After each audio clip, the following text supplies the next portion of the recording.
Today on the EOR podcast, our guest is Dr. Deborah Heiser, a developmental psychologist, TEDx speaker, Thinkers 50 Radar honoree, and founder of the Mentor Project. In this episode, we unpack how purpose evolves with age, why mentorship is a powerful tool for legacy and fulfillment, and how organizations and individuals can tap into the wisdom of experience. Deborah doesn't just study aging, she redefines it. And if you've ever wondered what real impact looks like beyond results or status, this conversation will shift your thinking. Dr. Deborah Heiser, welcome to the EOR podcast. Let's go.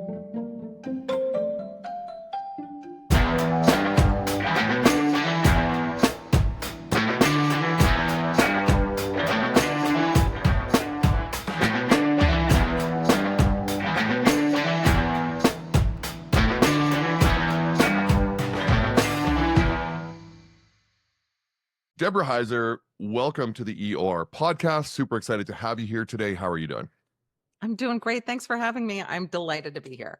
I know that you and I had such a struggle to try and match our calendars and get on to this podcast together, but I appreciate your patience and we're here together today, and that's really what matters. Even had some technology issues today, so it was like the universe was trying to tell us not to talk, but we're here and we're talking. You are an aging specialist, and before people turn off the podcast, please stick around, because if you watch Deb's TED Talk, she talks about how when you mention that to people at a party, at an event, or get together, you mention you're an aging specialist, people kind of, oh my God, tune out and they want to walk away. I think it's an intriguing conversation, and I do believe there is opportunity in every conversation. So let's start there. Let's talk about what you experience when you tell people that you're an aging specialist, but let's more specifically talk about what that truly means. So I started in the field of aging in the 90s, and it has really morphed and evolved since then, which is wonderful. So there were no programs really for me to join when I wanted to get my PhD. I had to sort of talk to people and say, hey, are you willing to take me on if I want to focus on aging? And so, of course, it was something that was new, different, and the only thing that people were concerned with were that people really felt that they were going to get dementia and Alzheimer's disease. And so they were doing a lot of blood testing to see if people carried a gene, and people were really quite frightened. So it was, we were right on the back of the HIV/AIDS epidemic. And then in comes the new thing that people really focused on, and that was age. Everyone was really afraid of getting older because they were thinking they were going to suffer from dementia. So when I came on board, I was looking at everything no one wants to have or get. The things that scare us: depression, dementia, frailty, the things that people think about with age, and they don't think about any of the positives that we have to look forward to. So I myself was right on that bandwagon. So the things that I was seeing was that the research that was being focused on with NIA and that was all focused on the things that I'm talking about: depression, frailty, Alzheimer's disease, and those sorts of things. So I was right in there in it, right until somebody that I went to, I think it was in the year 2000, I went to a dinner, and usually I'm not well received at dinner parties. People don't love to talk about people who say they're an aging specialist. But this time I thought, I'm going to change their minds. They're going to think this is so cool because I've just done all this work. I can't wait to go and tell people what I do. And we're at this dinner party, and I tell everyone what I do. And like usual, it was crickets. No one bit. No one thought that what I was doing was amazing, because this was when palliative care came out, that was when we were trying to say, no, we're not trying to kill people by offering them end of life care. We're trying to make people comfortable. So that new book that I was doing was also another thing that was a trigger. So this person said, well, so you're just putting a Band-Aid on horrible things that we're looking forward, that are what we have to look forward to. Isn't there anything good? And I didn't have an answer for him. So I had to go back to the drawing board and take a look at what we had to look forward to, because in the media, there was nothing. If you Googled anything, it was negative. It was, pictures of people who were victims of crimes and other things if they were older, and victims of frailty and dementia and depression. So that's really how it all started, with me pivoting to move to look at what we have to look forward to. When you speak with people who are, let's say in their 40s and 50s and now are which in some cases is actually more than middle age, but are starting to move towards, that age where there's a fear starts to set in. What is the number one thing that those people say is their greatest fear of aging? That they won't be relevant. And this is what happens when people enter their 60s. They start to say, does anything matter? Am I relevant? Did I just check a whole bunch of boxes and they don't really matter? If I'm not here, will anyone remember me? Do I have purpose? Do I have value? What's my meaning? What's my footprint? Is it deep or is it shallow? And so that's when really people start to say, I need to really focus on making sure that I can make sure that I'm relevant, that I matter, that I'm someone who has been heard, that I've been useful in the world and useful to other people, those sorts of things. Interesting, because I would have thought their greatest fear might have been, dementia, losing, their memory, not being able to communicate things like, or losing their physical ability, right? But interesting that you mentioned the irrelevance. And what sparked in me is the question of, are there particular ethnic groups that don't allow that to happen, where their elders are specifically very relevant and they are much a part of the family ecosystem and the community ecosystem? I've been focusing on the US. I Yeah. know that around the world, there are different ways that people think of aging. In the US, we tend to burn down our libraries. Mm, Our elders are people who we no longer have in the workforce, so that we don't access them as resources. I consider the the elderly to be, and by elderly I mean 65 and older, right. that they are the most relevant individuals, because as soon as we stop engaging with them, we burn down a library. All their wisdom goes away. So is that different in other countries? I sure hope so. And I hope that we can change in North America to value the elderly. Do you think this is something that is generational? Like the elderly are or become irrelevant or disregarded, or is that something that's more 21st century, or is this something that basically is goes across multiple generations back into the 20th century and beyond? I think that we didn't live long enough for it to be an issue. Mm. Social Security in the United States was brought about because people were only expected to live 6 months after they received it. Now we're expecting to live well into our 90s. Yeah. So, our expectation was very low. We've only been right now focusing on menopause for the first time. It's really a brand new thing.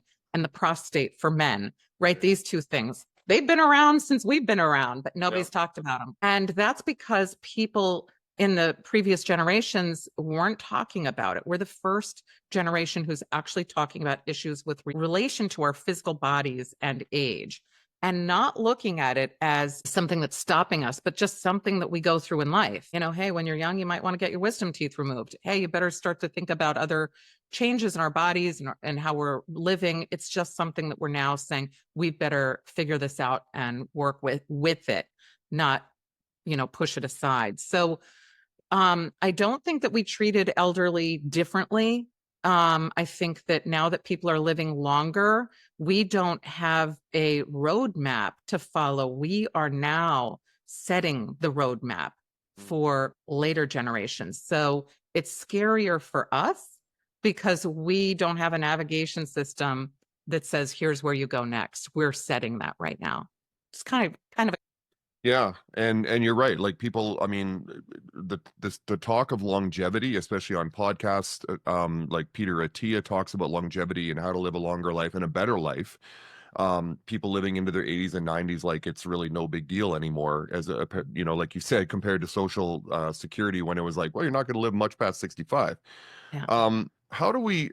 I imagine that that affects the economy too, right? With people living longer, more boomers retiring and then living longer. I don't know if you've done any work or research into that, but do you have a comment on that and how it's going to affect our society as well as our economy and what the United States or even North America looks like in the next generation?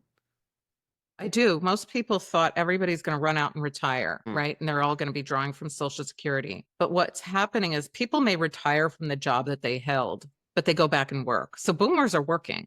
Boomers were the first to say, "Hey, I'm going to become an entrepreneur now." So now Gen X, who's next, is not saying, "I want to retire." It used to be that you want to retire. The vision for someone was, "I want to retire and golf."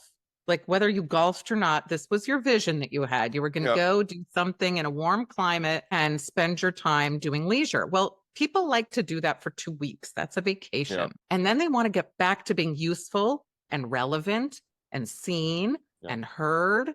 And that's when people say, okay, I'm going to utilize all of the skills that I have acquired, my vast network now, because we all have what we used to call a Rolodex, but now it's our contacts. And I'm going to either start a company or I'm going to go do what I always wanted to do, which is volunteer, get involved in some way, become a philanthropist. I'm going to mentor. I'm going to do some of these things that allow me to generate something from myself into the world. And that's what people tend to do, whether they start a company or not. Yeah, the mindset has definitely changed. I know once again back when I was younger, when my parents retired, it was that, we're going to retire and do nothing. But I Yeah. think, and this actually speaks very nicely to the effort over results philosophy in that we're hardwired. Like this goes back to caveman days. We're hardwired to put in effort, to challenge ourselves, Yes. to do more work. Sitting on a beach only lasts so long.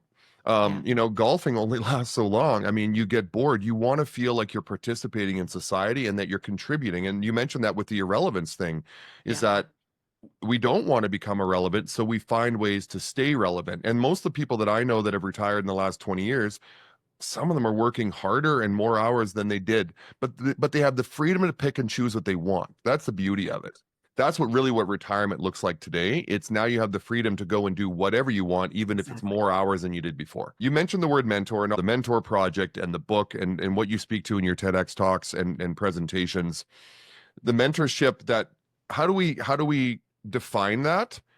And what does it look like in terms of accessing the library of our older generation and getting them to mentor younger generations? So, mentorship is a term now that is so overused that a lot of people don't know what the real definition of it is. And it has been sort of hijacked by corporate America. And mentorship is really something that is much more fluid than that. It is not a performance scale. And it's also been talked about in terms of a mentee. It's like a grab. I'm going to go get a mentor. Go find a mentor. Who's this nameless, faceless individual? Well, that was a Deb, question that sorry. I had. Sorry, my cat's meowing at the door. I'm letting her out. Hang on. Sorry. I didn't realize she was even in the room. And then I was like, because I always shut the door. I'm so sorry. Anyways, let's go back. We're gonna start again. I mean, we're still recording, but I'll just cut that part out. So let's so yeah, rewind it about 30 seconds here and let's talk about really what mentorship looks like. So, mentorship is a concept that the term has been so broadly used, it's so Mhm. widely used that people don't know what it really is. The people are told, go find a mentor. Well, they're reaching out. I better go find a mentor. This is a nameless, faceless individual for most of us, and it tends to be thought of as only a work related thing. So, it's sort of got hijacked by corporate America, where it's a performance evaluation thing, where we want to try to expand upon our earnings and how we perform at work by inserting mentorship. Well, here's what mentorship really is. There are 5 stages of mentorship or 5 steps, ingredients, if you will. Now imagine it's just like brownies. If you made brownies and you left out sugar, it'll look like brownies, but it won't taste like it. Okay. So mentorship is the same. You need to have all the ingredients there, or it's not mentorship. It might have that label, but it's a mislabeled thing. So it starts with generativity. A person has to want to give back a piece of themselves, generate a piece of themselves out into the world. You're doing that with your podcast. You're taking a piece of yourself and you're putting it out into the world. People do that all the time. That is being generative. It's different than being generous. Generous is if you got two scoops of ice cream at at a ice cream shop. You eat it and it's gone. But when you put something out, you generate something from yourself out into the world, it lives on. It stays there. So first thing is generativity. It requires someone that's giving something, and it requires somebody who wants it. So there has to be somebody there that's going to catch that and say, good, I wanted this. The other thing is it has to be intrinsically motivated. So if you are getting paid, you are not a mentor. That cuts out a whole lot of people that are labeled as mentors. You might be a coach, you could be an advisor, you could be all kinds of things. So I'm not diminishing those, but you're not a mentor. So it would be like if I said to you, hey, Quinn, would you like to go volunteer your time at a soup kitchen? You might say, yeah, I would like to do that. It makes me feel good. But if I said to you 10 minutes away from when you're supposed to be there, hey, turn left and go donate your time at Starbucks instead, that's a whole different feel. You expect to get paid if you're doing that, giving out food and beverage to hungry, thirsty people at Starbucks. So if you are getting paid, cross that off. The next thing is that it has to be a meaningful connection. You have to like each other. We all have plenty of people who cross our paths in our lives, and we don't say, hey, come on and be my friend. You know, they could be wonderful, lovely people. We just aren't meaningfully connected. We also need to trust the person. And this happens a lot in work, where if you feel like somebody is going to judge you because you don't know something, you aren't going to tell them. And so how can you be mentored in something if you can't tell them because you're afraid that they'll either give you a bad performance evaluation or they will say, oh, you know, how did she not know that? I'm going to now think differently about her. Likewise, if you're a mentor, you know, the person in the mentoring position, and you feel like your mentee might steal your idea and run away with it, you're also not going to be in a mentoring relationship. And finally, you need a goal. So a lot of people meet up for coffee or they do something like that. They might exchange some information. That isn't mentoring unless there's a goal there. If I said to you, hey, Quinn, I'd like the lay of the land for this company that you run. Can you guide me? Can you show me? Can you advise me in this? There's a goal there that can shift and change over time, or it could be a one-off. But that's really what mentorship is. It has to have all those components in order to make it actual mentorship. So if you think about all the relationships that you have labeled mentoring, most of them might not be because they're missing one of those ingredients. Interesting you defined it that way, because I know here locally in the business community, there's actually a mentorship program that the local chamber runs, and I don't think necessarily, well, mentors and mentees are paired, and I don't understand the criteria necessarily, but they are paired, but it's unpaid, like you said. It's okay. But I don't think it meets the other criteria in terms of, you know, you truly want to be there with this other person, and there's a trust that's developed that you feel you can share, you know, everything with them, really, and a goal as well. So that is more There of, could be. There could there be. could be, Like right? SCORE has that as well. There's an Yeah. organization called SCORE. They're actual legit mentors. Mm, They go in, they want to do this. They volunteer their time to do it. And the mm, people have a goal when they come in. So this Chamber of Commerce might, because a person might say, I don't want to get matched. I don't like this match. Okay, that's not mentoring. But they might work to get matched until they get somebody right. that works Yeah, for and them. it's still a great program, and everybody that I know that has gone through it, young entrepreneurs have said it's been transformational for them. I mean, really, just even having the opportunity to sit down with a very veteran, experienced business person and be able to ask them questions and bounce ideas off them is productive. What I want to know, Deb, is why the interest in this? When did this start for you specifically, and what motivated you to begin and create the mentor project as well as write a book? And now this has become, you know, is your life's work. But for all of us, for Effort Over Results, for me example, there was sort of that moment or time in our life that sparked us. What was that for you, and how did it evolve into this? That was that dinner conversation that I had with someone who said, what do we have to look forward to? And I didn't have anything to Okay. say. So I went back and I looked at midlife, and I went to look at the development, how we develop. So most of us think of aging as a physical journey. Mm-hmm. Makes sense. You have a steep incline and then a slow, steady decline. That's why no one wants to be around me when I say I'm an Right. aging specialist. But what no one really puts any stock into is our emotional journey. So this is never really talked about. And this is where we start at the same place as our physical journey, but emotional journey goes up and it never declines. So that's where I was like, I need to know more about this because that's something we can look forward to. And when I started to look at that, I would talk to people and I'd be like, why are you happy? You're in a wheelchair and you have COPD and you're on oxygen. What makes you happy? And they would say, well, I have my grandchildren, or I do this, or I do that. And they had all of these emotionally focused things happening for them. So I said, I want to look at generativity. This is a developmental life stage that we are built to hit, just like walking and talking, except it's emotional. And within that generativity, we have three things that we want to engage in. That's mentoring, volunteering, and philanthropy. And I wanted to look at mentoring because that's taking a piece of ourselves and putting it out into the world. And then I looked at mentoring and I said, gee, it's very mentee focused, but the driver of it is the mentor. I want to learn why it is that people want to give back. So when I looked at that, I started to talk to mentors and I interviewed about 45 mentors and, people who identified as that, from military to grandmas. And they all had the same thing to say. Most of them cried because they were so impacted by the outcome of what they did with individuals that often had nothing to do with their job that they had, but they were passing something on, whether that was culture, religion, values, traditions, morals, those sorts of things, which is what grandmas often do. But the individuals were really very powerful in feeling relevant, heard, seen, productive in much bigger ways than they felt in their jobs. So when I said, gee, I'd like to start the Mentor Project, it was because so many mentors did not have access to mentees. So, for example, Bill Cheswick, who's one of the fathers of the firewall, he said to me, I'm getting ready to leave Bell Labs and I'm going to live on a farm. I don't have access to kids. How can I get in front of kids? I'll look like a creep if I go to a park and say, hey, kid, you want a mentor? It just doesn't work like that. So I thought to myself, wow, we have all of these world-changing individuals who have no ability to give back, and it's impacting how they feel about themselves. It's making them feel like they're irrelevant and that all this amazing world-changing stuff that they did never mattered.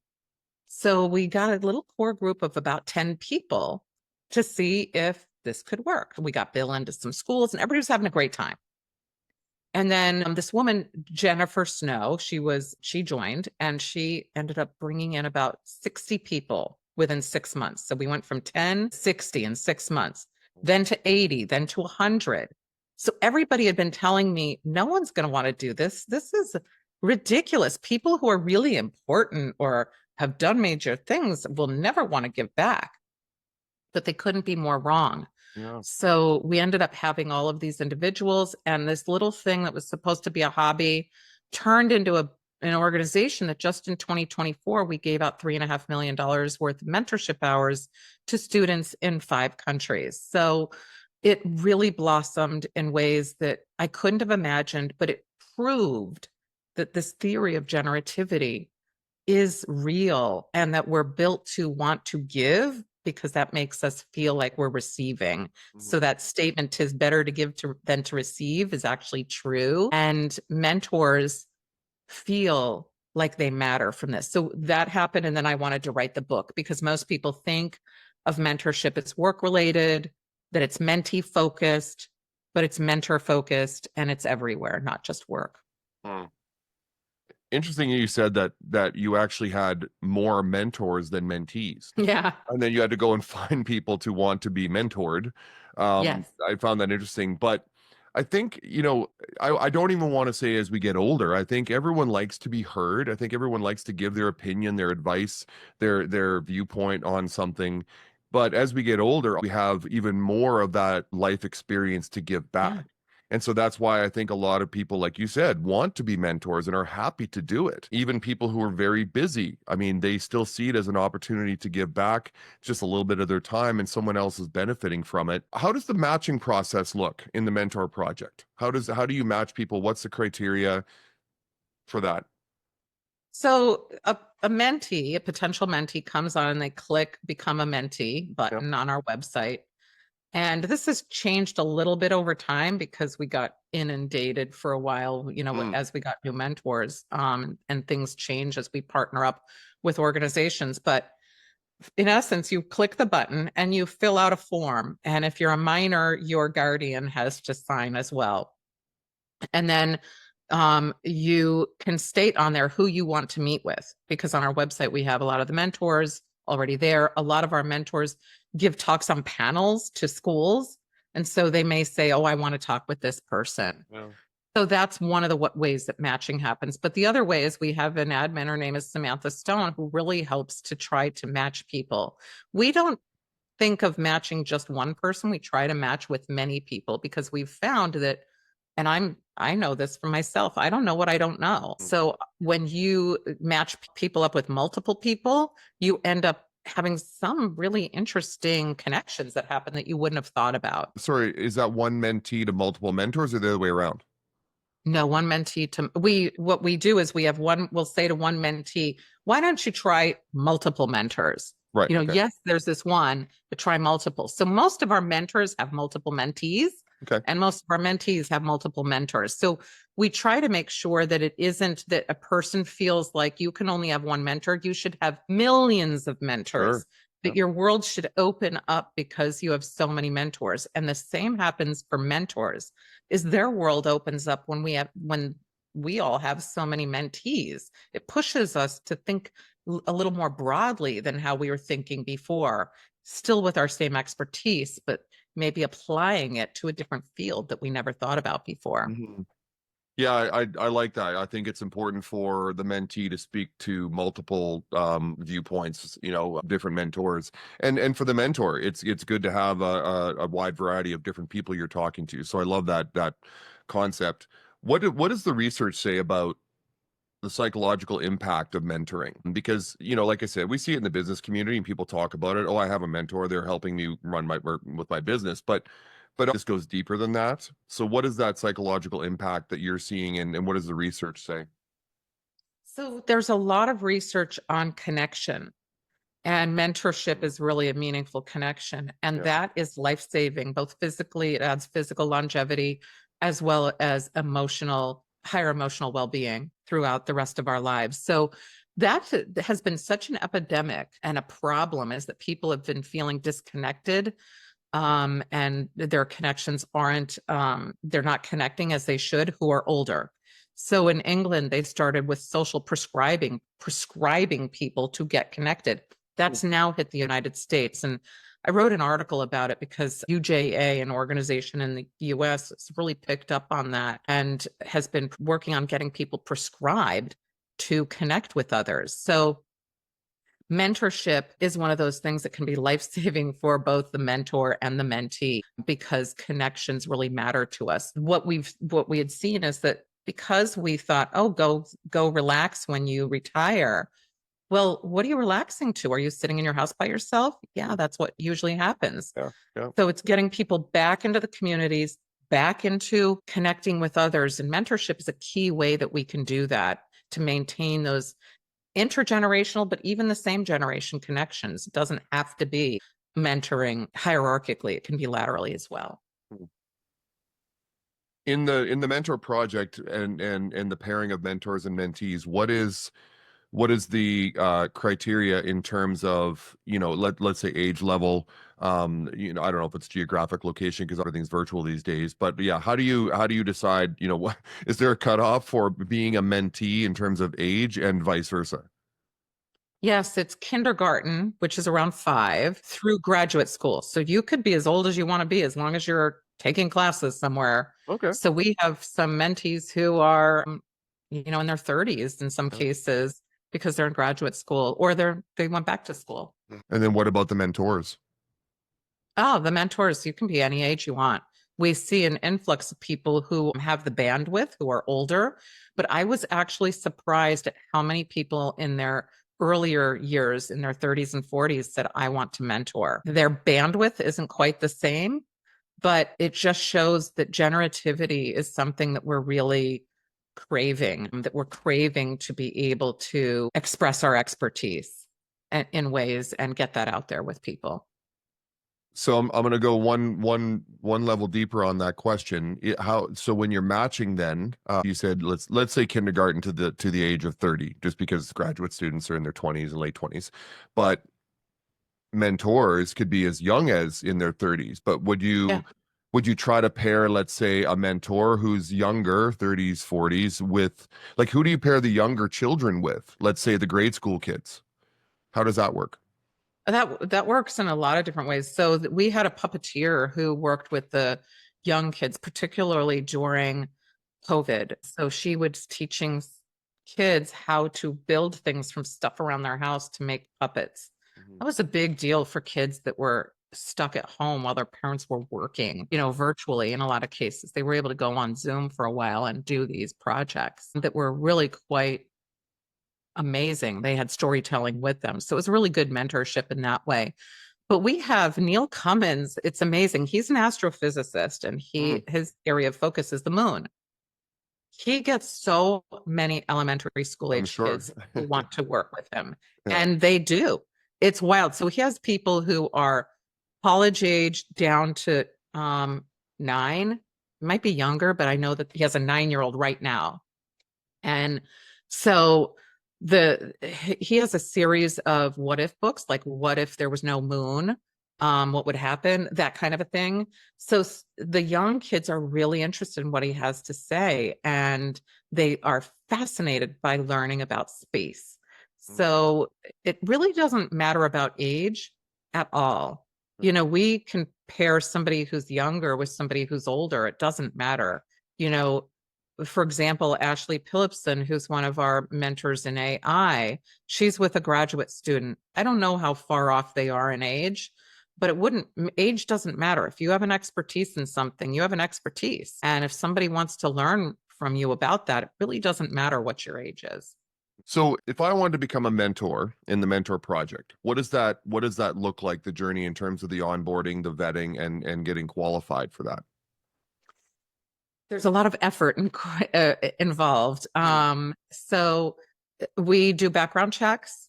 Yeah. The mentors have to fill out a lot of paperwork. Then they have to have at least 2 meetings with people, one who's a psychologist and one who does the second set of meetings. And then they have to meet with the admin who's going to get them onboarded onto our platform. So it's a process. And so people who come in and they say, oh, I'd like to mentor, we've found they really like to mentor because they have to go through a lot in order to come on to, get the privilege to give back. Yeah, and I guess the ones that do make it through the gauntlet of being vetted and onboarded are, once again, truly the ones that want to be there and are, because they're not, like you said, they're not getting paid for it, so they're giving of their time a lot just in the vetting process to get onto the qualified list. So I know you've studied, I read your bio, and you've studied depression, dementia, aging. What was one or two things that really surprised you about that? Because we all have probably our own viewpoints as individuals of what that looks like, what it feels like. I know that a lot of depression in older people comes from being alone, from, like you said, being irrelevant. Like my own mother spent the last 15 years of her life alone. Obviously, we would visit her, but in older people, what surprised you most in the work you did, in the study you did with depression, dementia, aging? That we should not expect any of those. Those are outliers. Okay. Those are not things that we should expect. So I'll tell you a story about when I started at the nursing home. I was a graduate student and I was doing my externship. And I went to a really huge nursing home, a 705 bed facility. Wow. And I walked in, I was like, people look depressed here. And I was thinking, well, what do I know? I'm not the expert, but people were telling me they're not. Everyone's happy. And I was like, okay. And then I kept going back and I was like, gee, I just don't understand why I'm seeing this differently, but I'm not the expert. So I said, you know what? Can I just do a quick little study just to see what would happen if I were to add a depression scale to, everyone here? And they were like, sure, knock yourself out. So I'm surprised they were so willing, because it's like, no, don't open that Pandora's box. They didn't think there was a Pandora box to open. No, maybe, yeah. Okay. All right. They were people who cared. They wanted people to feel good. So they were like, of course, go ahead. Yeah. So I did that.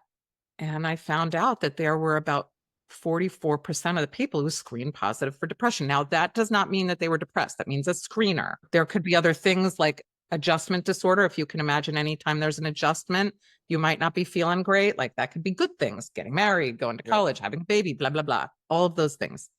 So that can happen in a nursing home and is expected. But they didn't expect that. They were using the government standard issued depression scale, which is part of what was called the MDS. It was a huge 2-hour thing that no one liked filling out, that gave a whole big long thing about what everybody was, their status. So they only had 2 questions in there about depression. Were they taking a med and were they crying? So, you know, this would be a nursing, hey, have you seen Mary crying lately? No. Well, not everybody cries when they're depressed. So it turned out that everyone was trying to do the right thing. Everybody was looking to do the right thing. The government even had these things that were put in there. That was a good thing, but it wasn't picking up depression. So they said to me then, so I said, oh, I want to make this my dissertation for graduates. So when I did that, they said, you can't just go by your screener. How do we know the screener is any good? Maybe it's a bad screener. So they said, you have to get the gold standard measure of diagnosis to see what happens and take a sample of that. So I called the person who created the gold standard depression diagnosis, and she said, sure, you can use it. So off we went, and we did that with a sample, and it matched the 15-item questionnaire. So they were like, oh, man, now we got to make some changes here. So they made some changes. They got more psychological services in to check to see if people were in fact depressed and to weed out adjustment disorders. But it was amazing. Then I wrote it up in a journal, and that changed how depression was assessed in nursing homes after that. So because they had to change it, they saw that in fact, those 2 questions weren't doing it. So they had to look at depression assessment in nursing homes differently. But what I learned about all of this is we should not expect depression. What we should expect is that if you have certain illnesses, you should be looking for depression so that you don't get depressed, so you can treat it early. Heart attack, heart problems, cancer, stroke, all of these are really significantly associated with depression, but they can be treated. You can take a med. You can do something to, if you start to see that you're suffering from symptoms. So understanding what it looks like can mean you can get right back on track. So this was something that was new to me. I thought if you got one of these things, you're, you know, that's unfortunate, but that's probably what your end of life was going to look like. And that's just not the case. So end of life can look really amazing for people. And the thing I learned is that if you are looking out for some of these things that I was looking for, like dementia, depression, frailty, if you're looking out for that, you can offset that with interventions and feel okay. Going back to that concept of irrelevance, and it ties into what you were talking about, but do you think that the nuclear family unit, and when I say that, so let me give you an example. So when I grew up, I want to say back in the 1900s, 1970s, you know, my mom was raising the 3 of us, a single parent family, but my grandparents were heavily involved. Like I probably spent more time at my grandparents' house than I did, you know, at home with my mom and siblings. But they were part of the nuclear family, and I always felt a responsibility and accountability to them, not just my mother, but also to my grandparents, and also to the aunts and uncles that were in the city where we lived. And it felt like there was this community. I think there was also an obligation and an accountability responsibility to the neighborhood as well back in those days. Has the nuclear family, well, I want to say it has changed.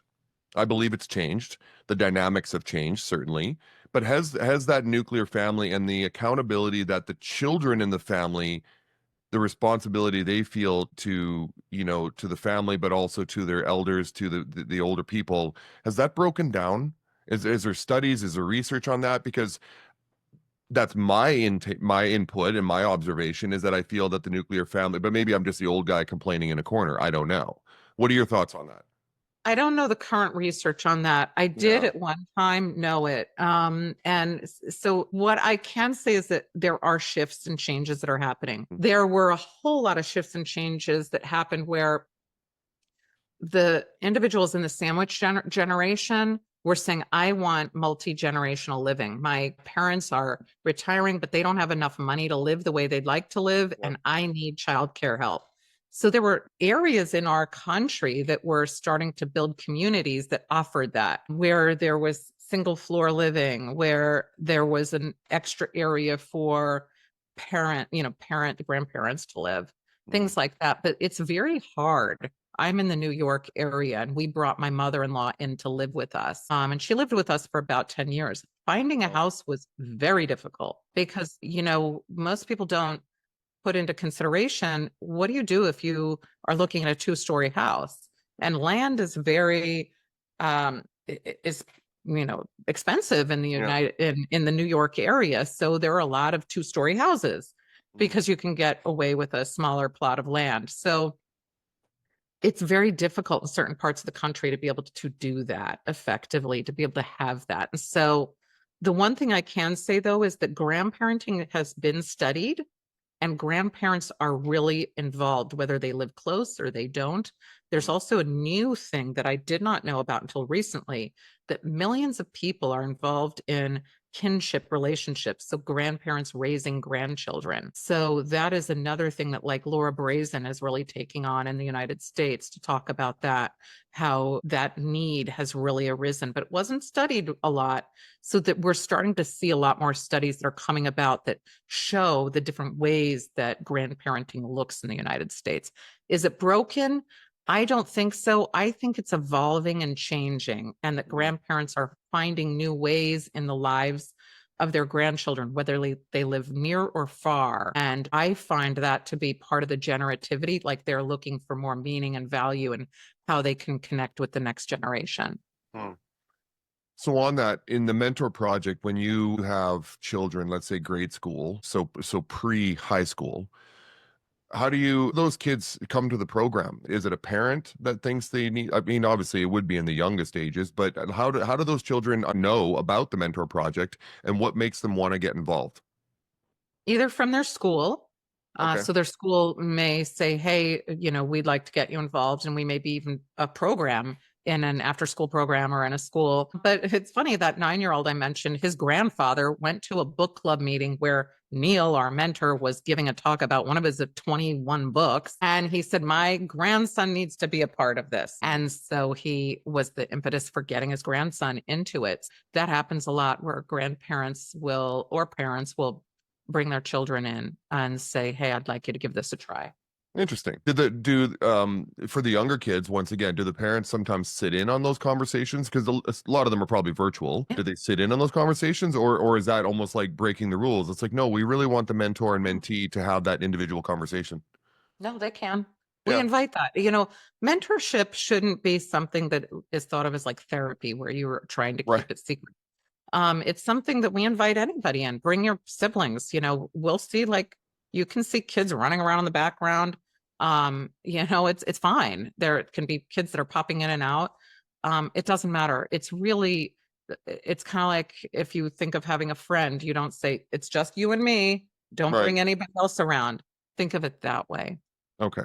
So unlike, therapy or coaching where it really is about the one-to-one, this is a community, and we want people to be involved as much as need be. Let's talk about the types of mentoring, and you may have mentioned this before, but more specifically, lateral mentoring and hierarchical mentoring. What's the difference? I mean, I can take those words and get an idea of what that means, but I'll let you explain it. Obviously, you're the expert. So what's the difference between those two? So lateral mentoring is a term that I coined. I write about it in the book, The Mentorship Hmm. Edge, that I talked about. Most of us think of mentoring, when we think of it, is it's hierarchical. There's somebody who's wise above and somebody below who's younger and learning the ropes. Hmm. Most of the mentorship that happens in the world is lateral. And so if you look at any entrepreneur, there's no boss. Who are they looking at? Any of the new tech stuff that's ever started, that's lateral mentoring. That's a hardware engineer looking to his or her left or right and saying, hey, software engineer, can you guide me on this? Can you help me learn this? And then that's where the huge impact comes from. So an example of that is Bill Cheswick, who was working at Bell Labs, and his boss tasked him with, hey, we need a network firewall. Can you develop that? Bill was like, okay, I'll try. He went as far as he could. And he didn't say to his boss, I don't know what I'm doing now. He wheelied himself in his office chair down to Steve Bellevin's office. Steve was working on a whole different project. And he said, Steve, can you help me? Can you teach me what you know about this kind of engineering? And can you guide me in what you want to know so I can try to do this project I'm working on? So Steve helped him, because most of us want to help each other. Most of us say, oh, I'll help you. It didn't help Steve in his job, but he liked Bill. So he went and he helped him. And then the two of them later wrote the first book on network firewalls. So that's how it often happens, is that we turn to somebody that we trust and that we know, instead of going to somebody else and saying, hey, vulnerabilities here, I'm going to wave them like a red flag. We go to somebody that, we feel like I can trust this person, or I'm comfortable being vulnerable around this person. We go to that individual. So we can see this happening at conferences. You could see this at hackers events. If you're a techie, you'll see it at techie places, that people are asking each other for guidance and advice and mentorship. And it's super informal. But that is, if you look at any of the big tech things that have happened, it has happened with lateral mentoring. The United States was formed from a bunch of guys that got together, and they were lateral mentors. They were each experts in different areas, and they came together and they formed the country. They were just really like a bunch of entrepreneurs. So that's really how it works in every different capacity out there. Mm-hmm. A lot of organizations, corporations, businesses claim to have, or they want to have mentoring programs. So for the new person that's just been hired, they put them with what they maybe loosely call a mentor to help train them in that particular skill and ability department, what have you. Are companies coming to you and saying, hey, please teach us how to do this properly? Because I think it's extremely important for new people to a company who are just learning the ropes to have someone that's going to coach them. Like, I remember when I started my job 15 years ago, I was just thrown a binder and it said, oh yeah, if you have any questions, go talk to Rob, right? Yeah. That wasn't very helpful. A mentor would have been better, but like you define, there's a certain way that this should play out. So are companies coming to you and the mentor project and saying, we want to grow a mentorship program within the company, but we want to do it right? And have you done that work with groups? Not enough. Okay. Not enough do. I will give you some examples of those who have. Yeah. So there was a former judge. He happened to be a federal judge at the time. Mm. And he and I were talking about mentorship. And he was saying, it's really a shame judges don't have mentors, because judges can't go and say, hey, I don't know how to do this. So, like, no one would want them to be a judge. You can't show vulnerability. Like, if you're a surgeon, or if you're somebody doing something that you need that person to be seen as the expert, showing vulnerability is a bad thing. Yeah. So we talked and talked, and what happened was an easy, free solution. They started lunches. Bring your own lunch and have a lunch. And this meant that Jim could say, hey, Bob, I know you've seen this kind of case. How did you handle it? It's very different than going up to somebody and saying, I have no idea what I'm going to be doing for this case coming up. I've never seen it. It puts you in that informal situation where you can turn to somebody to your left or to your right, and you can say, how did you do that? Can you guide me? Can I pick your brain? These are ways that people have this introduction to either a one-off, you get your information. Okay, good. I'm ready to go. So that was one that happened. I know that they do it really well at Colgate-Palmolive, particularly in their research department. They started a women's network where they started to really have it so that women could help to support each other, because that's generally a male-dominated field. And this helped to make people feel like they could look to their left and look to their right with their colleagues and get mentorship and support. And they do have a formal one, but they distinguish between coaches and mentors. So you're expected to get a coach, but you should also be getting mentors. So they've distinguished between the two. So some places do it great. A lot of hospitals, Miriam Bradella has done it really well. She was at Harvard Hospital. She's now, I believe, with NY. But, some of the things, if you think about it and you go to a hospital, you want to make sure that your doctor is an expert in what they're doing. But if you can imagine, nobody's going to walk in and say, I'm winging it today. They will do things like curbside consults. They'll say, hey, I see this guy has this knee issue that he's presented with. I know you've seen a lot of those. What do you think that could be? That's very different than saying, we'll see what happens. And the same with grand rounds, and then adding in components that allow more opportunities for really organic mentorship to happen is what works really well. So when we think of these situations where we think it's so hierarchical, how can you possibly add it in? There are ways to do that, and it doesn't even cost the institution any money. It's just getting opportunities available for that. It's when companies start to say, I want to look at performance based on this by the individual, that it becomes a checkbox. That's when it kind of wrecks it. Yeah. What really, like, obviously the people that come to the mentor project and want to be a mentor, like you said, there's a lot of hoops to jump through, and I'm glad you said that, because I would expect background checks and all that. Are there any people who have, made it through that process, but really in the end, you as an organization decided they wouldn't make a great mentor? So what makes a great mentor, despite obviously the vetting process that goes through, with the mentor project, but what makes a great mentor just in life in general? And maybe that is the definition that you use at the mentor project. Most people remain in there. It's just fine. But occasionally we've gotten somebody that we needed to say, hey, maybe this isn't the right decision, or maybe they themselves came to that decision. A few, like a handful of people. So that can be not a good fit, is when somebody's looking to advance themselves. They're looking at it. So one of the problems that I have is that people come in and they say, I want to meet all these top people. Ooh, I want to meet an astronaut myself. Ooh, I think this could advance my career if I meet all these people. Yeah.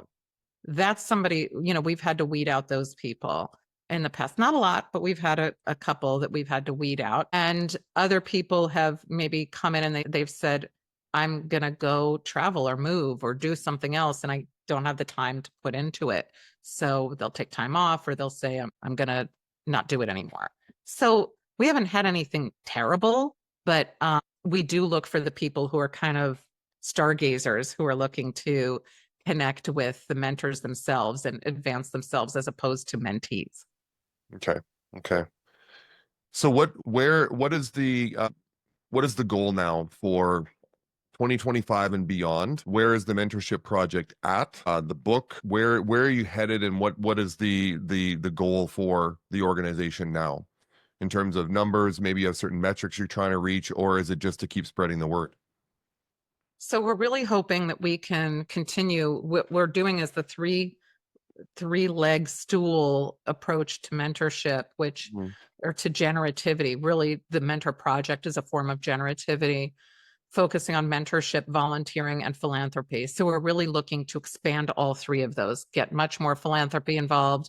We're looking to get more people who volunteer their time. Everybody is a volunteer. And finally, I'd like to double the number of mentoring hours that we do and the reach that we have.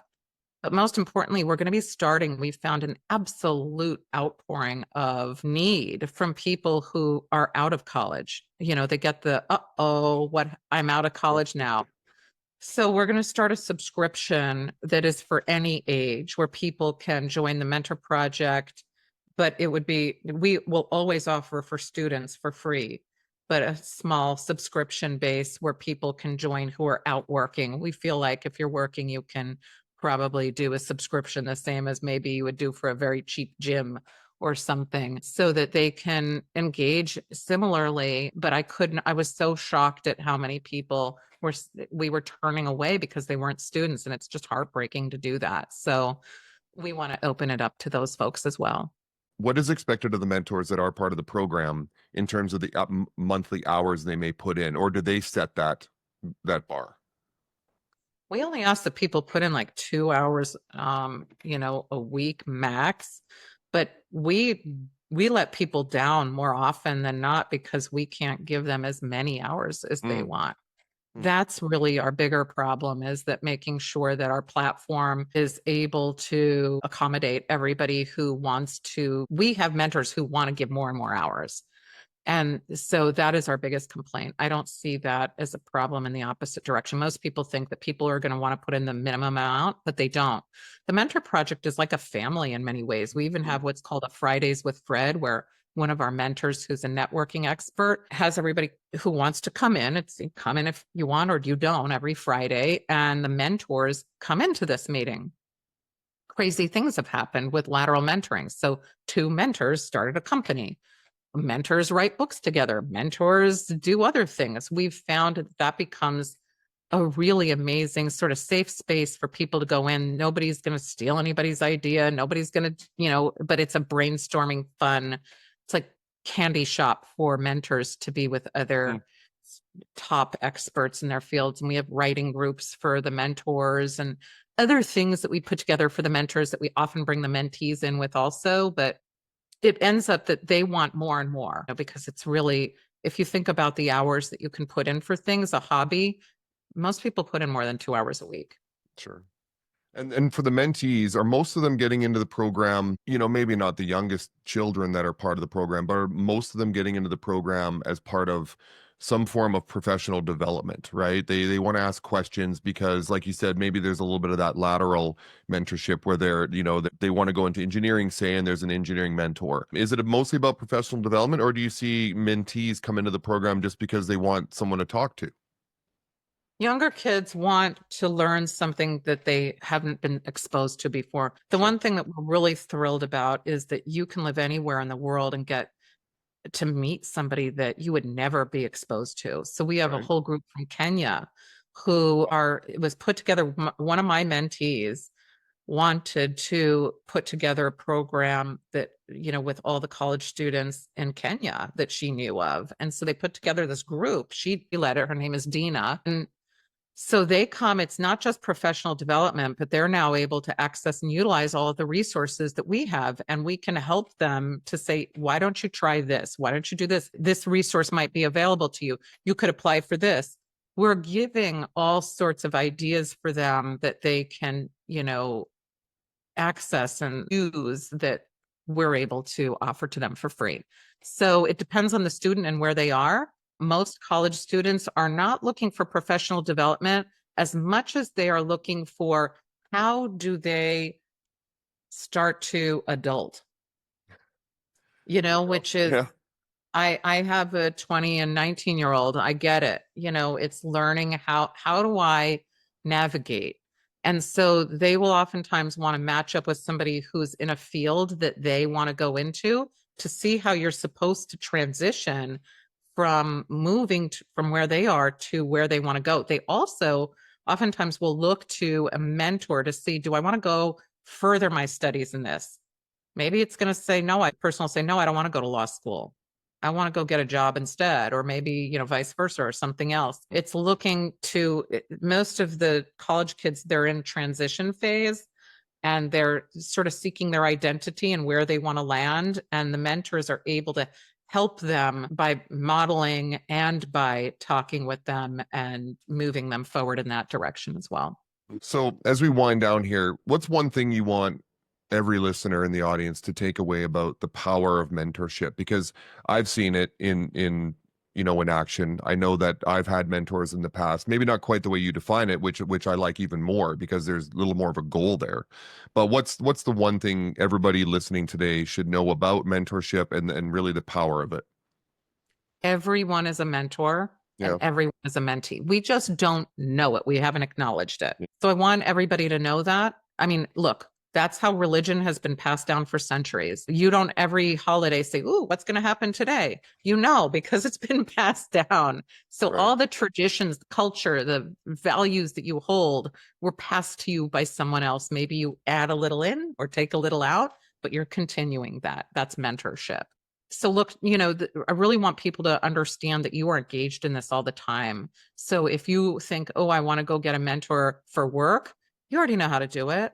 But also, if you want to learn some of the basics that I've talked about and get some really good examples of how it looks and how it is and isn't mentorship, you can check out the book, The Mentorship Edge. Nice. So if there are any mentees or mentors out there who would like to learn more, where do they go? How do we find you? And let's promote what you're doing. Tell us about all your socials and where people can find you online. So go to mentorproject.org. Again, Okay. it's free. If you are a student, you have nothing to lose. Click the button. You can find me on LinkedIn, Deborah Heiser, PhD. You can find me, I write for Substack and I write for Psychology Today. So Nice. the right side of 40. You can find me in those places. And I do reach out. If somebody reaches out to me, I do respond. If you have any questions, reach out to me. I'm always happy to correspond. And you can also find the book anywhere you find books. And if you like audio, because you're a podcaster, it's available in audio too.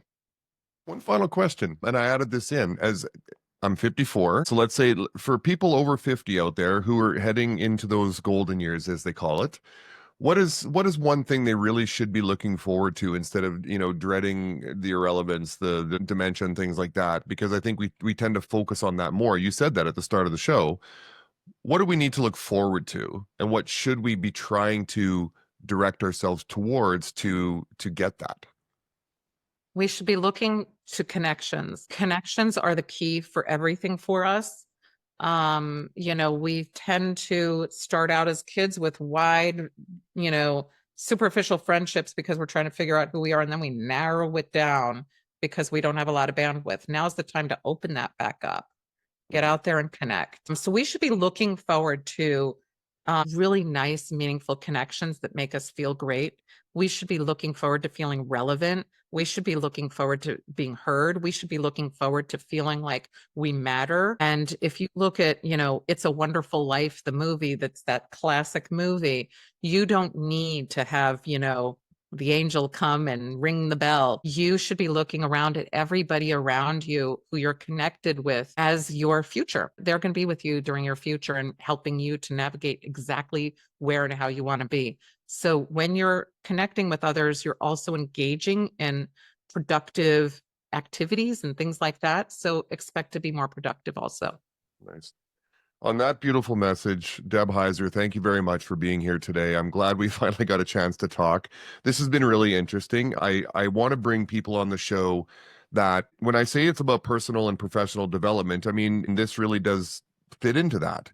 We need to look forward to, growing old, but being productive, contributing members of society. And I think we need to go back to that mantra of respecting our elders and using them, like you said, they are libraries. They are absolute fonts of knowledge, and they have everything to give, but we need to bring those connections together. So thank you for the message today. I hope you enjoyed yourself on the EOR podcast today, Deb. I sure did. Thanks for having me.